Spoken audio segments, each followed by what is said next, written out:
የሐዋርያው የቅዱስ ጳውሎስ መልእክት ወደ ገላትያ ሰዎች ምዕራፍ 1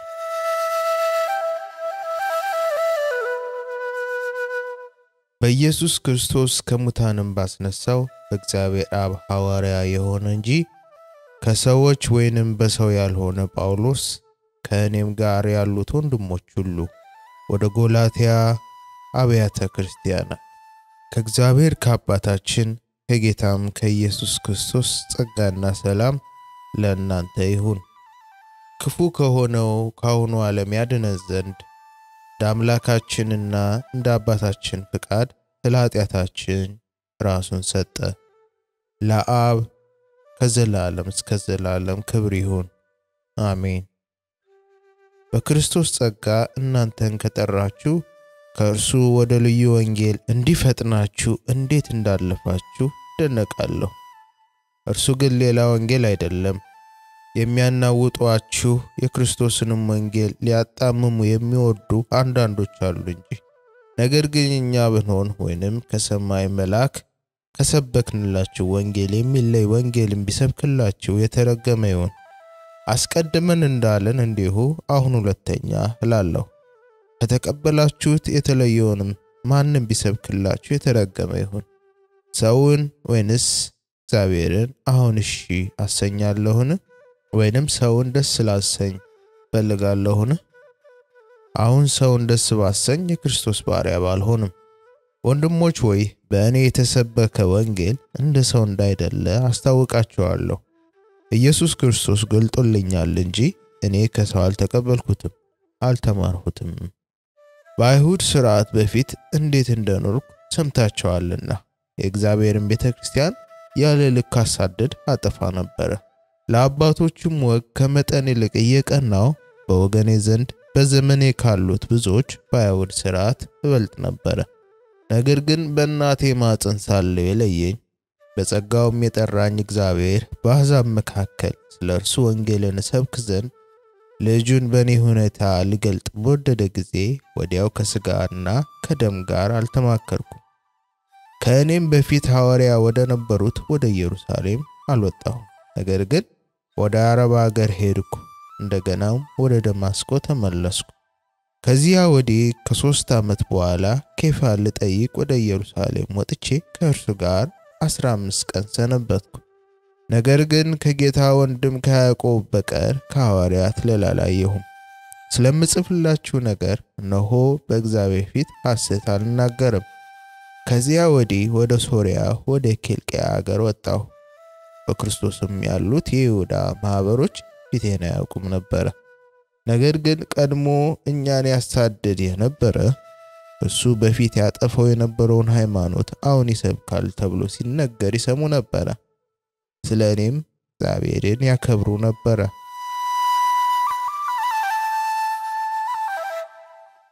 ምዕራፍ 2 ከዚያ ወዲህ ከ14 ዓመት በኋላ ከበርናባስ ጋር ቲቶን ደግሞ ይዤ ወደ ኢየሩሳሌም ሁለተኛ ወጣሁ። እንደተገለጠልኝም ወጣሁ። ምናልባትም በከንቱ እንዳልሮጥ ወይንም በከንቱ ሩጬ እንዳልሆን በአሕዛብ መካከል የምሰብከውን ወንጌል አስታወቅኳቸው። ዋነኞች ግን መስለው ለሚታዩ ለብቻቸው አስታወቅኳቸው። ነገር ግን ከእኔ ጋር የነበረ ቲቶ እንኳ የግሪክ ሰው ሲሆን ይገረዝ ዘንድ ግድ አላሉትም። ነገር ግን ባሪያዎች ሊያደርጉን በክርስቶስ ኢየሱስ ያለን አርነታችንን ይሰልሉ ዘንድ ሾልከው በስውር ስለገቡ ስለ ሐሰተኞች ወንድሞች ነበር። የወንጌልም እውነት በእናንተ ዘንድ ጸንቶ እንዲኖር ለአንድ ሰዓትስ እንኳ ለቀን አልተገዛንላቸው። አለቆች የመሰሉት ግን በፊት ማን እንደነበሩ አይገደኝም። እግዚአብሔር የሰውን ፊት አይቶ አያደላም። አለቆች የመሰሉት አንዳች እንኳ አልጨመሩልኝምና አደራ እንደተሰጠው እንዲሁ ለእኔ ላልተገረዙት የሆነው ወንጌል አደራ እንደተሰጠኝ አዩ። ለተገረዙት ሐዋርያ እንዲሆን ለጴጥሮስ የሰራለት ለእኔም ደግሞ ለአሕዛብ ሐዋርያ እንደሆን ሰርቷልና። ደግሞ የተሰጠኝን ጸጋ አውቀው አማድ መስለው የሚታዩ ያዕቆብና ኬፋ ዮሐንስም እኛ ወደ አሕዛብ እነርሱም ወደ ተገረዙት ይሄዱ ዘንድ ለኔና ለበርናባስ ቀኝ እጃቸውን ሰጡን። ድሆችን እናስብ ዘንድ ብቻ ለመኑን። ይህንንም ደግሞ ላደርግ ተጋሁ። ነገር ግን ኬፋ ወደ አንጾኪያ በመጣ ጊዜ ፊት ለፊት ተቃወምኩት፣ ይፈረድበት ዘንድ ይገባ ነበርና። አንዳንድ ከያዕቆብ ዘንድ ሳይመጡ ከአሕዛብ ጋር አብሮ ይበላ ነበርና። በመጡ ጊዜ ግን ከተገረዙት ወገን ያሉትን ፈርቶ ያፈገፍግ ነበርና ከነርሱ ተለየ። የቀሩትም አይሁድ ደግሞ በርናባስ እንኳ በግብዝነታቸው እስከ ተሳበ ድረስ ከእርሱ ጋር አብረው ግብዞች ሆኑ። ነገር ግን እንደ ወንጌል እውነት በቅንነት እንዳልሄዱ ባየው ጊዜ በሁሉ ፊት ኬፋን አንተ አይሁዳዊ ሳለህ በአይሁድ ኑሮ ያይደለ በአሕዛብ ኑሮ ብትኖር አሕዛብ በአይሁድ ኑሮ ሊኖሩ እንዴት ግድ አልሃቸው አልኩት። እኛ በፍጥረት አይሁድ ነን፣ ኃጢአተኞችም የሆኑ አሕዛብ አይደለንም። ነገር ግን ሰው በኢየሱስ ክርስቶስ በማመን እንዲጸድቅ እንጂ በሕግ ሥራ እንዳይሆን አውቀን ሥጋን የለበሰ ሁሉ በሕግ ሥራ ስለማይጸድቅ እኛ ራሳችን በሕግ ሥራ ሳይሆን በክርስቶስ እምነት እንጸድቅ ዘንድ በክርስቶስ ኢየሱስ አምነናል። ነገር ግን በክርስቶስ ልንጸድቅ የምንፈልግ ስንሆን ራሳችን ደግሞ ኃጢአተኞች ሆነን ከተገኘን እንግዲያስ ክርስቶስ የኃጢአት አገልጋይ ነዋ? አይደለም። ያፈረስኩትን ይህን እንደገና የማንጽ ከሆንኩ ራሴ ሕግ ተላላፊ እንደሆን አስረዳለሁና። እኔ ለእግዚአብሔር ሕያው ሆኜ እኖር ዘንድ በሕግ በኩል ለሕግ ሙቼ ነበርና ከክርስቶስ ጋር ተሰቅያለሁ። እኔም አሁን ሕያው ሆኜ አልኖርም፣ ክርስቶስ ግን በእኔ ይኖራል። አሁንም በሥጋ የምኖርበት ኑሮ በወደደኝና ስለ እኔ ራሱን በሰጠው በእግዚአብሔር ልጅ ባለ እምነት የምኖረው ነው። የእግዚአብሔርን ጸጋ አልጥልም። ጽድቅስ በሕግ በኩል ከሆነ እንኪያስ ክርስቶስ በከንቱ ሞተ።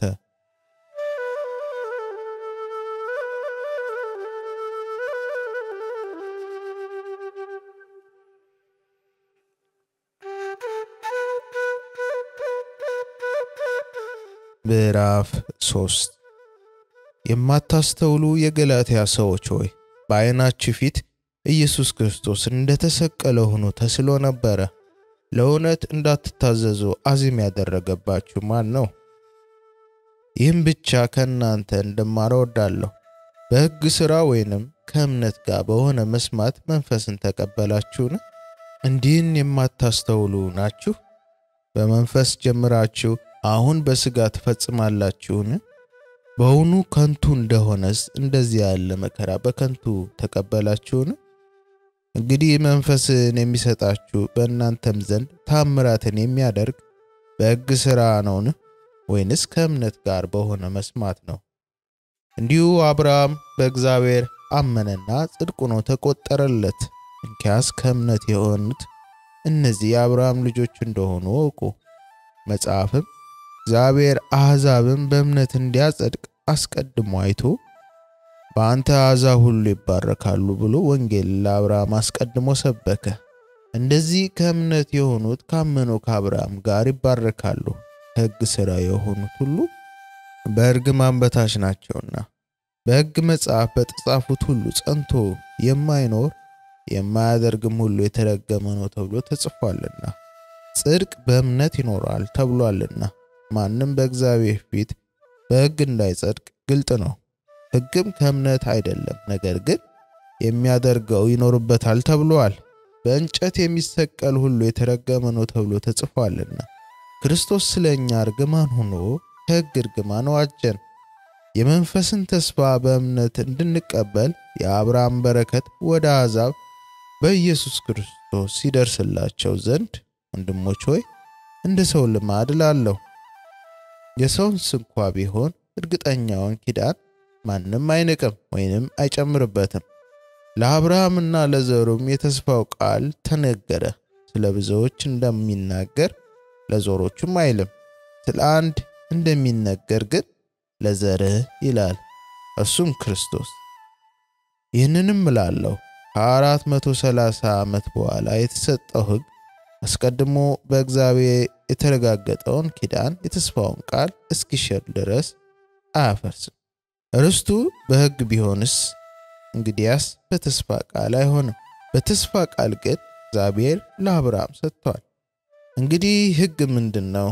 ተስፋው የተሰጠው ዘር እስኪመጣ ድረስ በመካከለኛ እጅ በመላእክት በኩል ስለ ሕግ መተላለፍ ተጨመረ።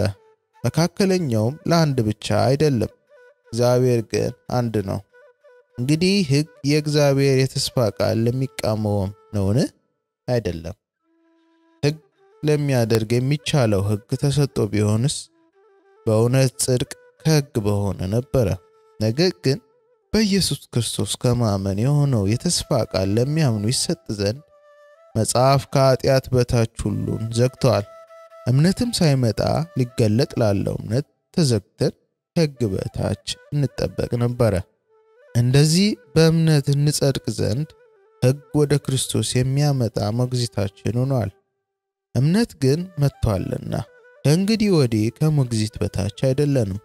በእምነት በኩል ሁላችሁ በኢየሱስ ክርስቶስ የእግዚአብሔር ልጆች ናችሁና ከክርስቶስ ጋር አንድ ትሆኑ ዘንድ የተጠመቃችሁ ሁሉ ክርስቶስን ለብሳችኋልና። አይሁዳዊ ወይንም የግሪክ ሰው የለም፣ ባሪያም ወይንም ጨዋ ሰው የለም፣ ወንድም ሴትም የለም፣ ሁላችሁ በክርስቶስ ኢየሱስ አንድ ሰው ናችሁና። እናንተም የክርስቶስ ከሆናችሁ እንኪያስ የአብርሃም ዘር እንደ ተስፋው ቃል ወራሾች ናችሁ።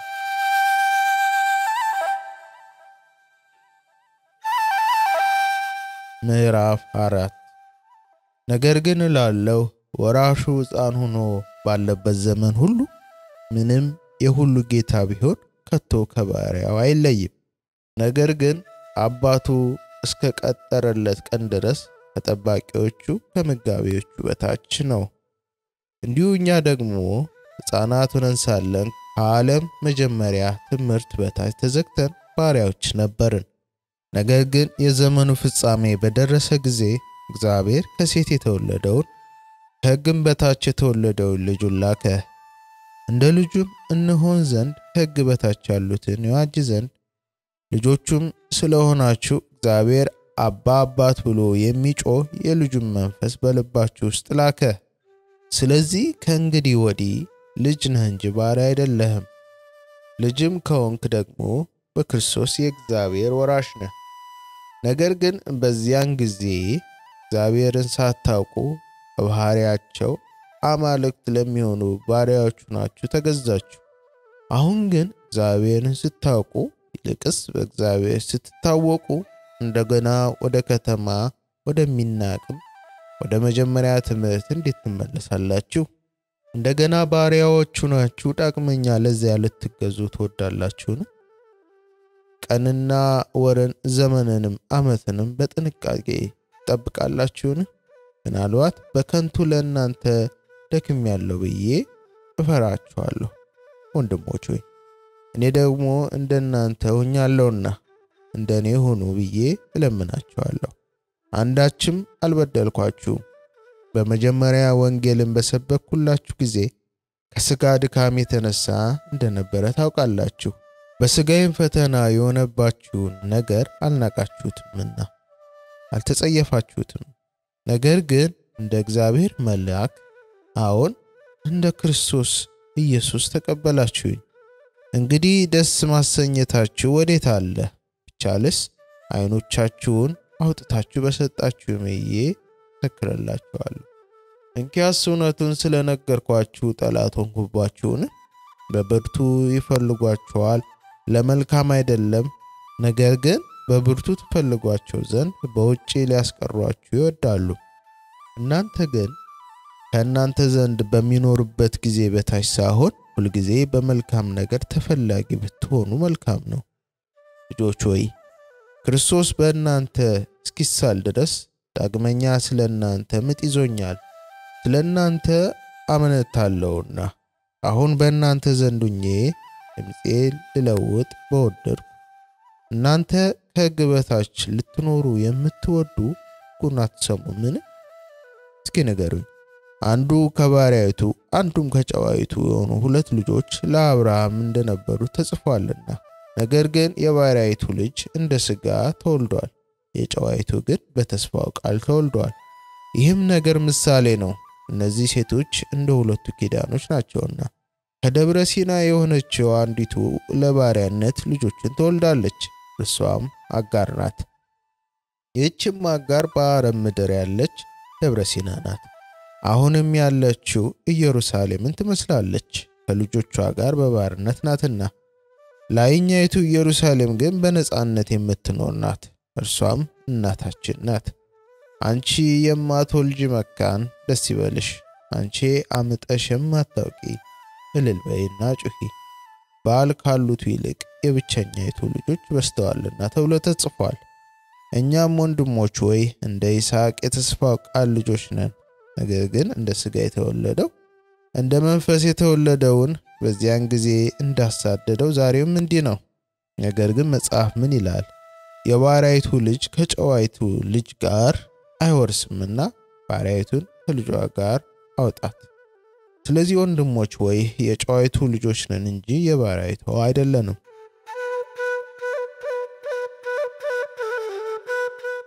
ምዕራፍ 5 በነጻነት ልንኖር ክርስቶስ ነጻ አወጣን። እንግዲህ ጸንታችሁ ቁሙ፣ እንደገናም በባርነት ቀንበር አትያዙ። እነሆ እኔ ጳውሎስ እላችኋለሁ፣ ብትገረዙ ክርስቶስ ምንም አይጠቅማችሁም። ሕግንም ሁሉ እንዲፈጽም ግድ አለበት ብዬ ለሚገረዙት ሁሉ ለእያንዳንዳቸው ደግሜ መሰክራለሁ። በሕግ ልትጸድቁ የምትፈልጉ ከክርስቶስ ተለይታችሁ ከጸጋው ወድቃችኋል። እኛ በመንፈስ ከእምነት የጸደቅን ተስፋ እንጠባበቃለንና በክርስቶስ ኢየሱስ ሆኖ በፍቅር የሚሰራ እምነት እንጂ መገረዝ ቢሆን ወይንም አለመገረዝ አይጠቅምምና። በመልካም ትሮጡ ነበረ፣ ለእምነት እንዳትታዘዙ ማን ከለከላችሁ? ይህ ማባበል ከሚጠራችሁ አልወጣም። ጥቂት እርሾ ሊጡን ሁሉ ያቦካል። የተለየ ነገር ከቶ እንዳታስቡ እኔ በጌታ ስለናንተ ታመኛለሁ። የሚያናውጣችሁ ማንም ቢኖር ግን ፍርዱን ሊሸከም ነው። ነገር ግን ወንድሞች ወይ እኔ ገና እስካሁን መገረዝም ብሰብክ እስካሁን ድረስ ለምን ያሳድዱኛል? እንኪያስ የመስቀል እንቅፋት ተወግዷል። የሚያውኳችሁ ይቆረጡ። ወንድሞች ወይ እናንተ ለአርነት ተጠርታችኋልና ብቻ አርነታችሁ ለሥጋ ምክንያት አይስጥ፣ ነገር ግን በፍቅር እርስ በርሳችሁ እንደ ባሪያዎች ሁኑ። ሕግ ሁሉ በአንድ ቃል ይፈጸማልና እርሱም ባልንጀራን እንደ ራሱ ውደድ የሚል ነው። ነገር ግን እርስ በርሳችሁ ብትነካከሱ ብትበላሉ እርስ በርሳችሁ እንዳትጠፋፉ ተጠንቀቁ። ነገር ግን እላለሁ በመንፈስ ተመላለሱ፣ የሥጋን ምኞት ከቶ አትፈጽሙ። ሥጋ በመንፈስ ላይ መንፈስም በሥጋ ላይ ይመኛልና እነዚህም እርስ በርሳቸው ይቃወማሉ። ስለዚህም የምትወዱትን ልታደርጉ አትችሉም። በመንፈስ ብትመሩ ግን ከሕግ በታች አይደላችሁም። የሥጋ ሥራም የተገለጠ ነው። እርሱም ዝሙት፣ ርኩሰት፣ መዳራት፣ ጣዖትን ማምለክ፣ ሟርት፣ ጥል፣ ክርክር፣ ቅናት፣ ቁጣ፣ አድመኝነት፣ መለያየት፣ መናፍቅነት፣ ምቀኝነት፣ መግደል፣ ስካር፣ ዘፋኝነት ይህንንም የሚመስል ነው። አስቀድሜ እንዳልሁ እንደዚህ ያሉትን የሚያደርጉ የእግዚአብሔር መንግሥት አይወርሱም። የመንፈስ ፍሬ ግን ፍቅር፣ ደስታ፣ ሰላም፣ ትዕግስት፣ ቸርነት፣ በጎነት፣ እምነት፣ የዋሃት፣ ራስን መግዛት ነው። እንደዚህ ያሉትን የሚከለክል ሕግ የለም። የክርስቶስ ኢየሱስ የሆኑት ሥጋን ከክፉ መሻቱና ምኞቱ ጋር ሰቀሉ። በመንፈስ ብንኖር በመንፈስ ደግሞ እንመላለስ። እርስ በርሳችን እየተነሳሳንና እየተቀናናን በከንቱ አንመካ።